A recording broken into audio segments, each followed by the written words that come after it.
तो भाई लोग कैसे हो। आज मैं आप लोग के लिए एक हॉरर स्टोरी लेके आया हूँ, वृश्चिका हत्याकांड। चलिए कहानी स्टार्ट करते हैं। ऋषभ, हम लोग लेट हो चुके हैं, बार बंद होने का टाइम हो गया है, मौसम भी ख़राब हो रहा है। मेरे ख्याल में आज पीने का प्रोग्राम कैंसिल करते हैं। हा हा हा, इसमें इसका कोई कसूर नहीं है ऋषभ, ये शरीर से बड़ा हो गया है मगर अकल से अभी बच्चा और कच्चा है। बेवकूफ़, तेरे माँ बाप ने तेरे नाम पाल इसलिए रखा था ताकि तू अमीरों वाले शौक़ पाले, मगर इन शौक़ को पूरा कैसे, कहाँ और कब करना है ये तुझे नहीं पता। हंस ले बेटा हंस ले, मेरा भी टाइम आएगा। हाँ, बुढ़ापे में। हा हा हा। साहब वो टाइम ओवर। चुप। पैसा बनाने का टाइम कभी ओवर नहीं होता। बाप बड़ा ना भैया, सबसे बड़ा रुपया। सलाम साहब। वाओ, मशहूर मॉडल वृश्चिका गोपले ये आज की होस्ट है। अब समझा पाल बेटे की कड़कड़ाती बिजलियों के बीच से गुजर कर हम बार बंद होने के टाइम की परवाह किए बिना बार क्यों पहुँचे, इसके हाथों से एक सिप लेने के लिए। ओके डियर फ्रेंड्स, आपके साथ मेरा समय समाप्त हुआ। Goodbye and good night. जब तक बार में एक भी शख्स मौजूद है आपका समय समाप्त कैसे हो सकता है miss Vrishchika Gopale. What do you mean. रास्ता छोड़ो। हम उन तूफ़ानी लहरों की तरह हैं जो जहाज़ के कहने पर रास्ता नहीं छोड़ते। देखिए, आप मेरा टाइम ख़राब कर रहे हैं। मैं इस रेस्तरां की मालकिन करीना बाल जले हूँ। यहाँ पर क्या हो रहा है। ओह मिस्टर ऋषभ, प्लीज़ आप इनका रास्ता छोड़ दीजिए। मैं इनको नहीं रोक रहा, बस मैं चाहता हूँ कि हमें ड्रिंक सर्व करें और यहाँ से चली जाएँ। अब ये नहीं हो सकता, मैं बहुत लेट हो चुकी हूँ। तुम मना नहीं कर सकती, तुम मुझे जानती हो, मैं मंत्री का बेटा हूँ। तो क्या खून करोगे। एक बार और आखिरी बार कहने के बाद तुमने मुझे और मेरे दोस्तों को ड्रिंक सर्व नहीं किया तो वाकई गोली मार दूंगा। हाउ डेयर यू, तुम्हारी इतनी हिम्मत। अभी तुमने मेरी हिम्मत देखी कहाँ है। जिंग जिंग आह। ऋषभ, ये क्या किया। चल निकल निकल यहाँ से। Oh come on. एके ओ माय गॉड, ये तो मर गई।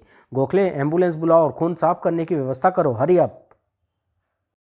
मर गई, वृश्चिका मर गई। हत्यारों ने मार डाला उसे, 2 गोलियां उसके सीने में उतार दी। मेरा खून जो उसकी रगों में था वो बह गया। हत्यारों के रसूख व दौलत के आगे मर गया हर कानून, हर गवाह, हर सबूत, हर आँच। आ गई बेटी कृषिका तू। 8 साल हो गए वृश्चिका के केस पर तारीख पढ़ते, सुनवाई पर सुनवाई होते तुम्हारी माँ इस दुख में चल बसी। आज फैसले का दिन था, फैसले की कॉपी लाई होगी तू। वो फैसला जिसकी प्रतीक्षा में मैंने एक एक दिन खून के आंसू बहाकर गुजारा। 8 सालों में भी मैंने वृश्चिका की फ़ोटो पर माला नहीं चढ़ाई। मैंने उससे वादा किया था कि उसको इंसाफ दिलाऊंगा, इंसाफ मिलेगा तभी फ़ोटो पर माला चढ़ाऊंगा। मगर तेरा चेहरा बुझा हुआ सा क्यों है। यह क्या फैसला हुआ पापा। सभी हत्यारे सबूत के अभाव और गवाहों के मुकन्ने से बाइज्जत छूट गए। केस की सुनवाई के दौरान ही मुझे ऐसा यकीन हो चुका था। मगर बाइज्जत कैसे छूट गए। इसका मतलब कि किसी ने मेरी बेटी का खून नहीं किया, उसका कोई हत्यारा नहीं है। तो फिर कहाँ है मेरी बेटी। जब उसकी हत्या नहीं हुई तो कहाँ है वो मेरे सामने क्यों नहीं आती। 8 सालों से मैंने उसे सिर्फ इस तस्वीर में देखा है। क्यों। क्योंकि उसकी हत्या हुई है, और जब हत्या हुई है तो हत्यारे भी तो होंगे। अदालत को बेगुनाह निर्दोष लोग दिखाई दिए तो फिर इतने सालों तक ये सब ड्रामा किस लिए। मुकदमा चला ही क्यों। दुनिया का कोई भी जज इतना बेवकूफ़ नहीं हो सकता कि वो किसी निर्दोष व बेगुनाह के मुकदमे को 8 साल तक चलने देगा। मेरे पास वो सब अखबार है जो उस दिन की घटना का आंखों देखा हाल बयान कर रहे थे। उस दिन पार्टी हॉल में 90 लोग थे, सब ने हत्या होते देखी थी। इन अखबारों की बीसीओ रिपोर्ट ने जो सच्चाई पता लगाई, अगर वो सब झूठी है तो फिर क्या ज़रूरत है इन झूठी दलीलों की छापने की। मैं हार गया। अपनी बेटी को इंसाफ दिलाने का अपना वादा पूरा नहीं कर पाया। पापा, ये आप क्या कर रहे हैं। आज मैं जीते जी मर गया और मरे हुए लोगों की तस्वीर पर माला चढ़ाते हैं। मेरे लिए एक गिलास पानी ले आओ। कृषिका पानी लेकर लौटी। पापा कहाँ गए। वो दरवाज़ा पहले बंद था। पापा, अरे ये तो गोपले साहब हैं। गोपले साहब ने अपनी बालकनी से कूदकर आत्महत्या कर ली। हत्या हो या आत्महत्या, परिणाम दोनों का मौत होता है, और दोनों ही तरह की मौत में मरने वाले की रूह अतृप्त रह जाती है। अतृप्त रूहें भटकती है, उन्हें अपनी चीज़ों का एहसास होता है। आत्माएं अपनी चीज़ों को पहचानती है, उसमें वास करती है। कड़ाक चर। उनको अपनों का एहसास होता है, अपनों को भी उनका एहसास होता है। कौन है यहाँ। आत्माएं अपनी मौजूदगी का आभास कराती है और चली जाती है, मगर अपनी अतृप्त दुनिया से वापस नहीं। हॉर्स पोलो कुछ अमीर लोगों का खेल। जज साहब, जरा संभल कर शॉट लगाइए। बॉल पर अपनी कड़क निगाह रखिए। मैं बॉल को मुकदमे की नज़र से देखूंगा तो मेरा निशाना नहीं चुकेगा। तिगड़ तिगड़ तिगड़। लेकिन वृश्चिका हत्याकांड का फैसला सुनाते वक्त आपका निशाना चूक गया था।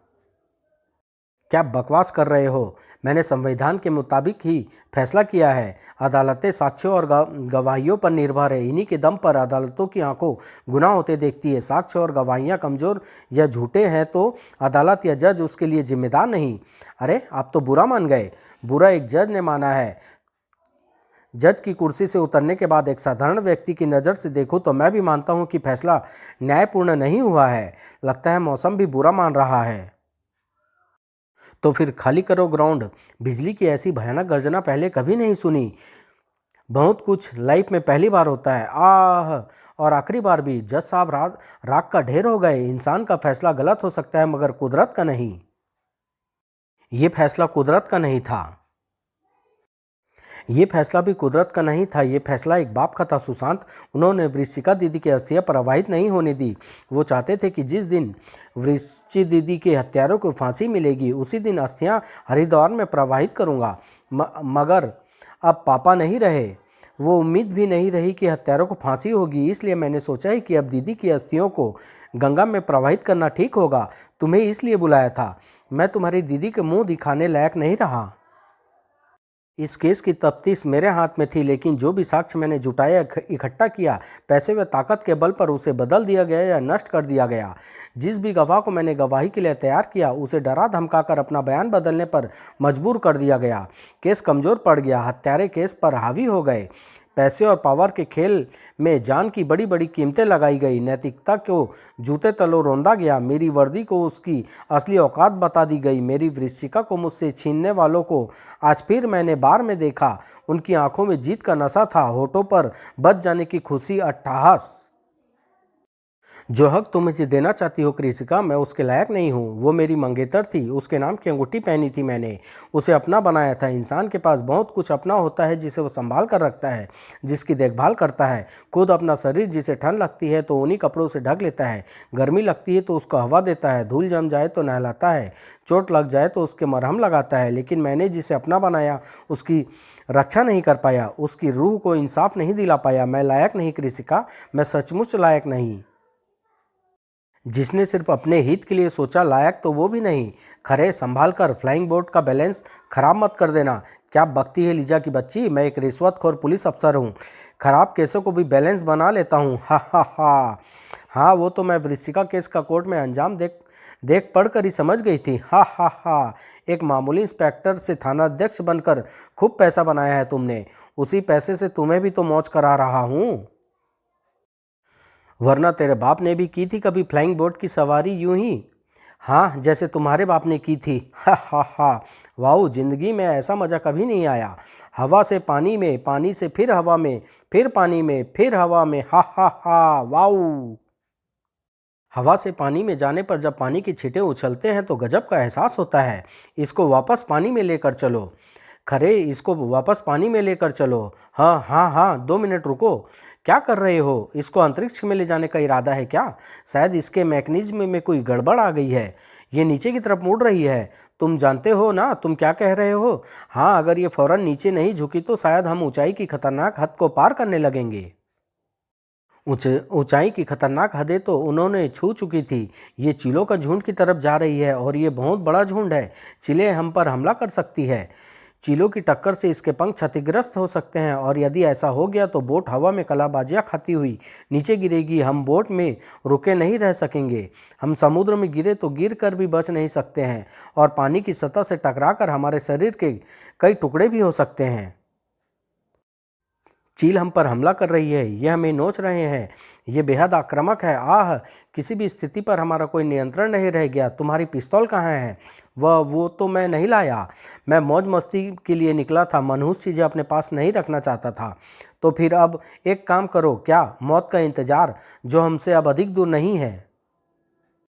फ्लाइंग बोट नीचे को झुक गई है। फ्लाइंग बोट अब नीचे को जा रही है। हाँ, हम बच जाएंगे। शायद हमारी सीट बेल्ट चीलों ने काट डाली है। कस कर पकड़ना, चीलें पीछा नहीं छोड़ रही। ओफ, हाथों पर खून की चिकनाहट है। ओफ, छपाक। घटना की तफ्तीश के लिए इंस्पेक्टर सुशांत पहुंचा था। आई कार्ड में मिस्टर खरे का फोटो है। ओह, खरे मारा गया, मगर इसकी ऐसी दुर्गति कैसे हुई? साथ में शायद इसकी प्रेमिका थी जिसे ये फ्लाइंग बोट में मौज मस्ती के लिए ले गया होगा। इनको चील कौवे ने अपना शिकार बनाया होगा। ये कैसी मौत है? वृश्चिका हत्याकांड से जुड़े जज की रहस्यमय मौत के बाद ये दो मौतें, ये हैरत अंगेज है।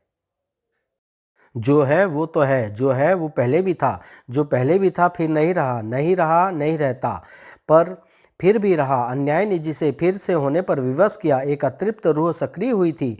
उसकी चीखें, उसका कमरा आज भी ज्यों का त्यों था। कुछ टूटा है सुशांत? क्या टूटा है? तुम चेक करो, मैं थोड़ी देर में फिर फ़ोन करता हूँ। कांच टूटने की आवाज़ थी। दीदी के कमरे की खिड़की का कांच। थोड़ी देर पहले ही मैंने खिड़की बंद की थी। थोड़ी देर पहले ही मुझे सुशांत ने लोगों की रहस्यमय मौत की सूचना दी थी जो दीदी के मर्डर केस से जुड़े थे। मर्डर केस से जुड़े लोगों की लिस्ट लंबी थी। एक नाम था करीना बालजले। आज बहुत खुश है ये। वृश्चिका हत्याकांड के चश्मदीद गवाहों में इसका भी नाम था। जान छूटी है इसकी। Yes, come on everybody, enjoy us and enjoy the party absolutely free of cost.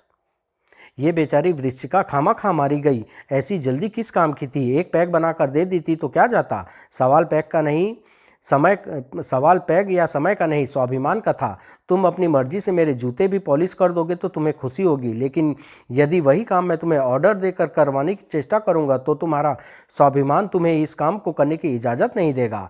फिर चाहे तुम्हें मैं गोली ही क्यों ना मार दूं।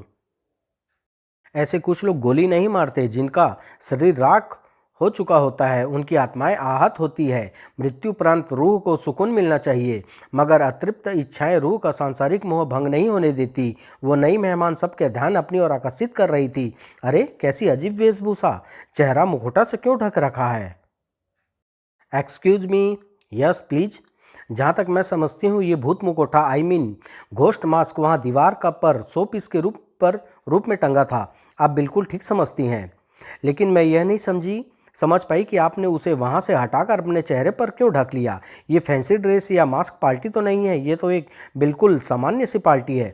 मेरे विचार में आपको इस मुखौटे को वापस अपनी जगह पर टांग कर पार्टी इंजॉय करनी चाहिए।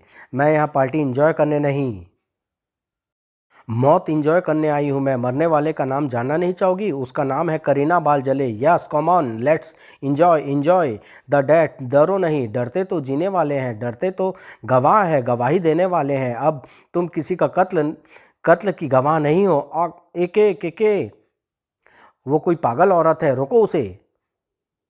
यू रास्कल, यहाँ कत्ल करने वाले को कौन रखता है? एके अर्थात अंधा कानून। कत्ल करो, हा हा हा। ऑफ, ये मुखौटा मेरे चेहरे से चिपक गया है। Please help me. खींचो। हेल्प हेल्प, आह। ओह नहीं, हम्प, उफ उफ, इसका चेहरा भी, ये भूतिया चक्कर है। मुखौटा लगाकर कोई भूतनी आई थी। खनाक, वो गई। शायद वृश्चिका की आत्मा। करीना को अपनी झूठी गवाहियों का अंजाम भुगतना पड़ा। वो एक पागल रूह थी, मगर उसके साथ अन्याय तो हुआ है। उस अन्याय का जिम्मेदार कोई व्यक्ति विशेष नहीं बल्कि पूरा समाज है। खनाक, रूह पागल नहीं थी। वृषु दीदी, फिर सुशांत। क्या कुछ देर पहले वृश्चिका हत्याकांड से संबंधित किसी और व्यक्ति का खून हुआ है? हाँ, मैं तुम्हें यही बताने वाला था। नाइट शेल्टर की मालकिन और इस केस की मुख्य चश्मदीद गवाह करीना बालजले को किसी ने रहस्यमय तरीके से मार डाला है। प्रत्यक्षदर्शियों का कहना है कि ये काम किसी रूह का है और वो रूह वृषु दीदी की है। हाँ, मगर तुम, दीदी की रूह यहीं अपने कमरे में है सुशांत। वाट? रात को मैंने शीशा टूटने की आवाज़ सुनी थी। दीदी के कमरे की खिड़की का कांच टूटा पाया। मैंने नया कांच लगवा दिया। आज फिर कांच टूट गया। मैंने उसे दीदी के कपड़ों में जाते हुए महसूस किया। दीदी की आत्मा अपने कमरे में ही है सुशांत। शायद वही एक एक करके इस केस से जुड़े लोगों को मार रही है। मैं पहुंचता हूं। जल्दी सुशांत वहां पहुंच चुका था, मगर इतने सालों बाद रूह अचानक, मैंने उसको उस गाउन में जाते हुए महसूस किया। उसकी सभी चीज़ें मैंने वैसे ही रख छोड़ दी थी। कभी कभी रूहें अपनी चीज़ों में आकर रहती है। मैं यहाँ उसको महसूस कर रहा हूँ। दीदी, तुम यहाँ हो? जवाब दो वृश्चिका। यदि तुम यहाँ हो तो जवाब दो। तुम निर्दोष लोगों को क्यों मार रही हो? वो जवाब नहीं दे रही। मगर सुशांत, जो लोग मरे हैं वो निर्दोष हैं। दीदी की आत्मा ठीक नहीं कर रही। तो क्या उन लोगों ने ठीक किया? उनकी झूठी गवाही ने हत्यारों की सज़ा से बचाया, ये ठीक हुआ? जांच के आदेश क्यों नहीं दिए कि जब कत्ल हुआ है तो कोई कातिल भी होना चाहिए। 8 सालों तक शायद वो न्याय की प्रतीक्षा में थी, लेकिन जब उसे न्याय नहीं मिला, अपराधी छूट गए। इसी बीच तुम्हारी माँ मर गई, पापा ने आत्महत्या कर ली, तो वो व्यग्र हो उठी। इंसान एक ताकतवर इंसान से खौफ खा सकता है, मगर रूह को किसका डर। मैं तो कहता हूँ कि वो बिल्कुल ठीक कर रही है। अब मुझे लगता है कि न्याय होगा, अपराधी बचेंगे नहीं। कृषिका, वो बचने नहीं चाहिए। मैं तुम्हारे साथ हूँ वृश्चिका, तुम सही हो, तुम सही हो। वो फिर गई, वो गई हत्यारों को सजा देने। फोन बजा। Hello, inspector Sushant here. क्या? ओह नहीं, उनकी इतनी जुर्रत। क्या हुआ सुशांत? इस बार मैं उनको नहीं छोड़ूंगा। विशप और उसकी मित्र मंडली ने एक डांस बार गर्ल को गोली मार दी है। वे लोग उनके साथ नाचना चाहते थे। इस बार मैं उनको ऐसा नचाऊंगा कि वो बच नहीं पाएंगे। मुझे भरोसा है कि इस बार ना तो उसका पैसा और ना ही पावर किसी काम आएगी। शायद इस बार मैं उनको समझाने में कामयाब हो जाऊंगा कि खून सिर चढ़कर बोलता है। मैं जानती हूँ तुम्हारे भरोसे की वजह। हम घटनास्थल पर नहीं थे। यह हमारी गोली से नहीं मरी। इस घटना का कोई चश्मदीद गवाह नहीं है। किसी ने कुछ नहीं देखा। वृश्चिका केस का अंजाम देखा सुना होगा। किसी ने जुबान खोली तो काट देंगे। यहाँ से तो चल। इसको धमकाने की ज़रूरत नहीं है। इनको बिना धमकाए भी कोई कुछ नहीं साबित कर पाएगा। 1 मिनट सोहेल, 1 मिनट रुक। क्यों, क्या हुआ? ये तो हाई कोर्ट का जज श्रीवास्तव है। इसको यहीं पर गोली मार दो विशप, वरना ये केस बिगाड़ देगा। यहाँ चीफ जस्टिस भी होता तो भी मेरा कुछ नहीं बिगाड़ पाता।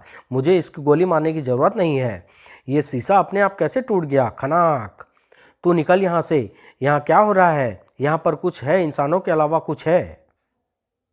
फिलहाल वहाँ कुछ नहीं थी। तेरी ये मित्सुबिशी ईवो 11 मॉडल गाड़ी रफ्तार व पिकअप में ज़बरदस्त है विशप। ज़बरदस्त लोगों की ज़बरदस्त गाड़ी है ये। पुलिस की कोई जीप पीछा कर रही है। किसको शौक पैदा हुआ है अपनी वर्दी उतरवाने का? तू गाड़ी की रफ्तार और बढ़ा दे रक्षत। पुलिस की जीप क्या क्या खाक हमारे कार का पीछा करेगी? अरे ये बोनट कैसे खुल गया? मुझे कुछ दिखाई नहीं पड़ रहा। गाड़ी रोक बेवकूफ़, वरना टक्कर कर देगा। गाड़ी रुकते ही यू आर अंडर अरेस्ट। कोई बकवास मत करना, कोई धोस मत देना। मैं कानों में रुई ठूस कर आया हूँ। तेरे कानों की रुई तो हम निकाल देंगे इंस्पेक्टर। इंस्पेक्टर सुशांत कार के उठे हुए बोनट की ओर देख रहा था। मैं जानता हूँ वृश्चिका कि इस बार तुम मेरा साथ दोगी। शायद वृश्चिका ने अपने अंदाज में हामी भरी थी। भड़ाक। इंस्पेक्टर सुशांत ने चारों को ले जाकर लॉकअप में ठूसा। इंस्पेक्टर, तू बुरी मौत मरेगा। काट डालेंगे तुझे बाहर आकर। बाहर आओगे तभी ना। तुम्हें थोड़ी देर में ही मैं मजिस्ट्रेट के सामने पेश करने वाला हूँ। तेरे से पहले हमारी रिहाई के ऑर्डर कोर्ट पहुँच जाएंगे। देखते हैं। मजिस्ट्रेट तक उनकी रिहाई के ऑर्डर नहीं पहुँचे थे। मैं जज श्रीवास्तव इस केस का चश्मदीद गवाह हूँ। इस केस के चश्मदीद गवाह और भी हैं।